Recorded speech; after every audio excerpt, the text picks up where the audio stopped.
Pemirsa, sebulan lebih sejak agresi militer Zionis Israel ke Gaza, serangan masih berlangsung sampai detik ini hingga menelan korban jiwa 12.000 orang. Beberapa rumah sakit di Gaza sudah mulai kehabisan pasokan listrik, obat-obatan, hingga bahan bakar. Berikut laporan rekan Muhammad Hussein, relawan Indonesia di Gaza, Palestina. Sejak agresi Israel ke Gaza terus berlangsung sampai detik ini, bombardir belum berhenti, bahkan semakin brutal. Jumlah korban jiwa sudah hampir menyentuh angka 12.000 atau mungkin sudah lebih ya sampai saat ini karena korban terus berjatuhan. Sementara korban luka sudah mencapai angka 30.000 dan korban yang dinyatakan hilang atau masih terjebak dalam reruntuhan ini sudah mencapai angka 3.000. Dari korban jiwa, 5.000 diantaranya adalah anak-anak dan 3.000 lebih diantaranya wanita. Sampai hari ini belum ada tanda-tanda serangan akan berhenti. Serangan-serangan pun semakin intens baik dari udara, darat oleh tank-tank baja, dan dari wilayah laut. Sementara rumah sakit di Gaza sudah banyak yang tumbang. Sekitar 20 rumah sakit sudah tidak lagi beroperasi. Adapun yang masih beroperasi hari ini sudah kehabisan bahan bakar. Rumah sakit Indonesia sudah kehabisan bahan bakar, rumah sakit Al-Quds sudah kehabisan bahan bakar, sudah banyak unit-unit di rumah sakit tersebut yang tidak berfungsi sama sekali. Bahkan mereka sudah tidak sanggup memberikan perawatan untuk hal terkecil. Sementara di rumah sakit Ashifa, rumah sakit utama jalur Gaza ini kondisinya semakin mengerikan karena terus serangan-serangan udara ini menyasar tidak hanya di sekitar rumah sakit tapi sudah masuk ke wilayah rumah sakit. Bangunan unit persalinan sudah dibom, kemudian juga unit operasi juga sudah dibom. Namun masih ada sebagian dokter dan pasien yang masih bertahan meskipun ancaman serangan masih terus berlanjut. Namun ribuan pengungsi yang berada di Ashifa juga sudah mulai bergerak ke wilayah selatan. Dan sejak kemarin juga ratusan ribu warga Gaza dari wilayah utara sudah mulai berangsur-angsur mengevakuasi diri mereka dari wilayah utara ke wilayah selatan tempat saya berada saat ini. Mereka berjalan menempuh jarak puluhan kilo, anak-anak, wanita, kakek-kakek, nenek-nenek, tanpa kendaraan, dengan jalan kaki, tanpa air minum, tanpa makanan, tanpa obat-obatan. Mereka berusaha datang ke wilayah selatan, yang mana mereka pun tidak tahu di mana mereka akan berteduh dan tinggal di wilayah selatan karena mereka tidak memiliki kerabat ya mayoritas dari mereka. Namun bukan berarti wilayah utara sudah kosong. Wilayah utara pun masih banyak sekali penduduk di sana. Ada sekitar 800.000 lebih yang masih berada di wilayah utara dan belum bergerak ke wilayah selatan. Meskipun mereka mendapatkan ancaman untuk cleansing atau genosida di wilayah tersebut. Sementara tank-tank baja Zionis Israel juga sudah mulai merangsek ke beberapa titik di pusat kota Gaza sejak 2 hari terakhir.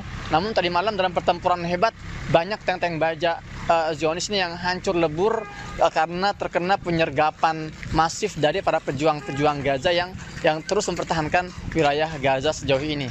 Demikian laporan hari ini, Sabtu 11 November 2023. Saya Muhammad Hussein di Gaza, Palestina. Assalamualaikum warahmatullahi wabarakatuh. Pemirsa, usai menghadiri KTT luar biasa OKI di Riyadh, Arab Saudi, Presiden Joko Widodo langsung bertolak ke Washington DC, Amerika Serikat. Jokowi akan bertemu Presiden Amerika Serikat Joe Biden dan membahas kemerdekaan Palestina. Presiden Joko Widodo melanjutkan lawatannya ke Washington DC, Amerika Serikat. Jokowi akan bertemu dengan Presiden Amerika Serikat Joe Biden untuk menyampaikan hasil konferensi tingkat tinggi luar biasa Organisasi Kerjasama Islam yang digelar di Riyadh, Arab Saudi. Lebih khusus, Jokowi akan menyerukan gencatan senjata di Gaza, di mana Amerika merupakan negara sekutu Israel. Jokowi juga akan membahas kemerdekaan bangsa Palestina. Dimulai kembali segera. Sebelumnya di hadapan puluhan pemimpin negara muslim dunia, Jokowi mengecam serangan kejam Israel di Gaza, Palestina dengan dalih sebagai bentuk self-defense atau pertahanan diri. Jokowi mengajukan 4 solusi untuk menghentikan agresi Israel, diantaranya segera dilakukan gencatan senjata, mendorong percepatan dan perluasan bantuan kemanusiaan, menuntut tanggung jawab Israel terhadap kekejaman kemanusiaan di Palestina, dan mendorong pembentukan solusi 2 negara.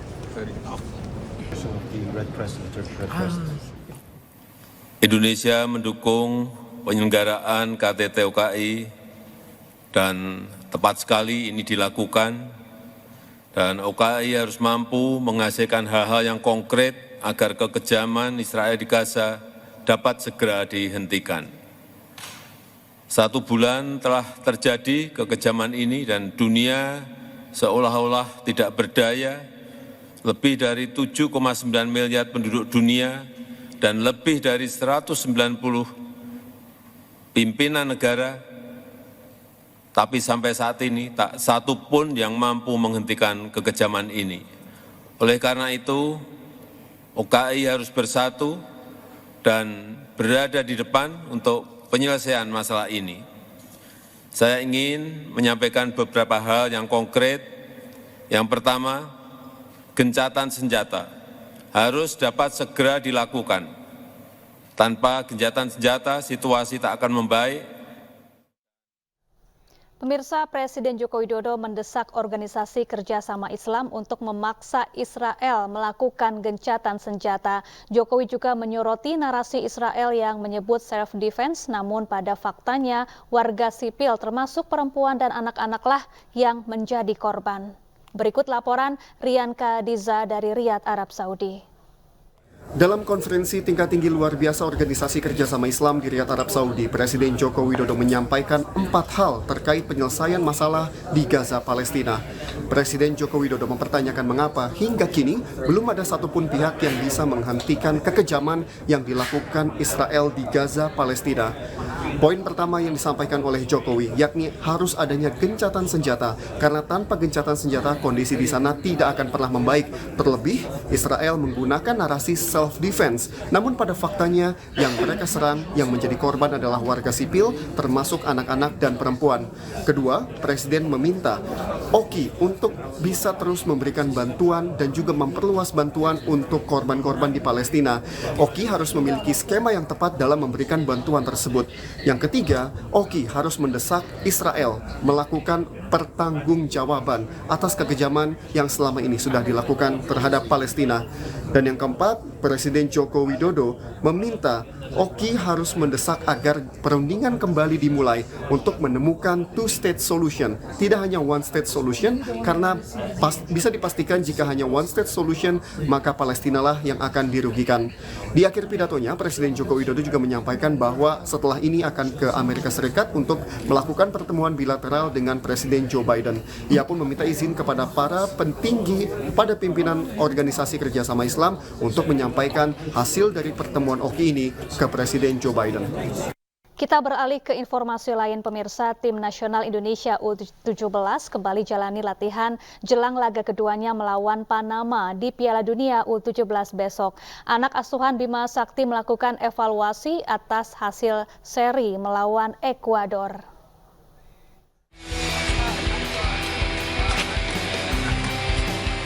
Tim nasional Indonesia U17 kembali melanjutkan latihannya di lapangan A Stadion Gelora Bung Tomo, Surabaya. Jelang hadapi Panama, Bima Sakti bersama jajaran pelatih melakukan perbaikan dalam formasi penyerangan dan transisi bertahan. Meski raih 1 poin lawan Ekuador di laga perdana, namun para pemain tetap diminta melakukan evaluasi. Kemungkinan di laga melawan Panama, timnas U17 juga akan melakukan rotasi. Untuk pertandingan kemarin mungkin kita belum cukup memenuhi hasil ya. Kita target 3 poin, tapi kita bersyukur bisa mendapatkan 1 poin di pertandingan semalam. Untuk yang 11 starter kemarin kita recovery, untuk yang belum main kita bisa latihan untuk bisa seimbang untuk dengan yang main kemarin malam. Salah satu gelandang timnas U17 yang berdarah Bosnia Jerman, Amar Berkik, menyatakan siap bertanding meskipun cuaca panas terasa di Surabaya.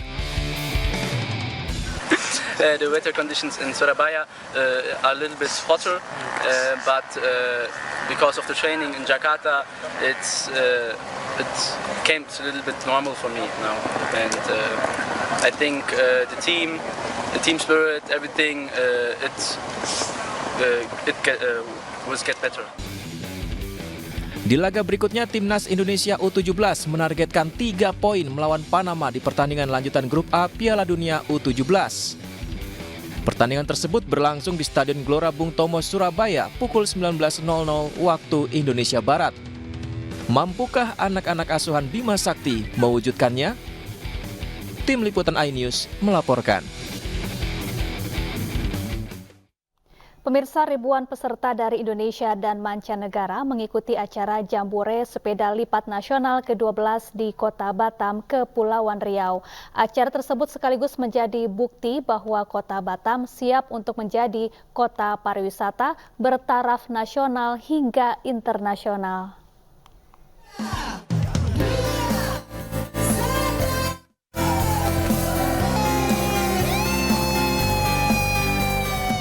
Ribuan pesepeda dari tanah air dan mancanegara ini dilepas oleh Kepala Badan Pengusahaan Batam Muhammad Rudi Sabtu pagi dari titik start di dataran Engku Putri Batam Center Batam, Kepulauan Riau.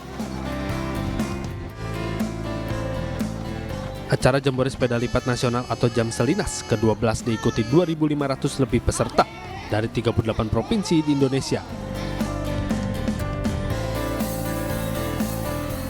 Selain itu sebanyak 135 peserta dari mancanegara yakni dari Singapura, Malaysia, Filipina, dan Thailand turut serta mengikuti acara tahunan Jamselinas ke-12.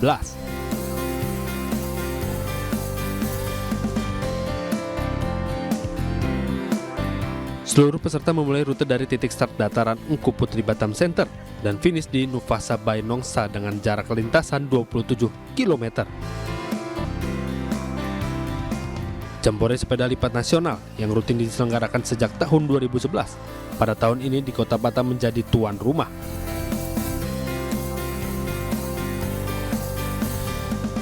Kepala Badan Pengusaha Batam Muhammad Rudi berharap dengan suksesnya Jambore Sepeda Lipat Nasional ke-12 dapat menjadi contoh bahwa Kota Batam telah siap menggelar kegiatan pariwisata bertaraf nasional dan internasional. Selain itu dapat menjadi ajang promosi wisata dan keindahan alam kawasan Nongsa, serta menumbuhkan perekonomian masyarakat. Maka hari ini kegiatan pariwisata adalah Jamselinas ke-12 nasional di Kota Batam. Jadi event-event nasional dan internasional kita berharap akan masuk Kota Batam. Maka seluruh fasilitas untuk menunjang kegiatan daripada yang saya sampaikan tadi, maka harus kita siapkan.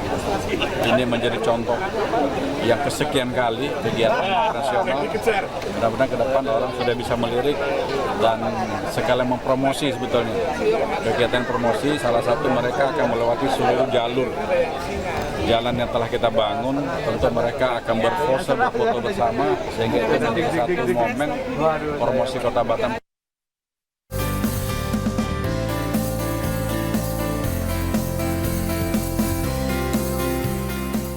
Kegiatan ini ditutup dengan jamuan makan malam dan persembahan apresiasi kepada peserta yang mencapai finish pertama, dengan peserta terjatuh dari Merauke, Papua, dan peserta mancanegara. Dari Batam, Parimanan, dan Aceh, Junaidi, iNews melaporkan.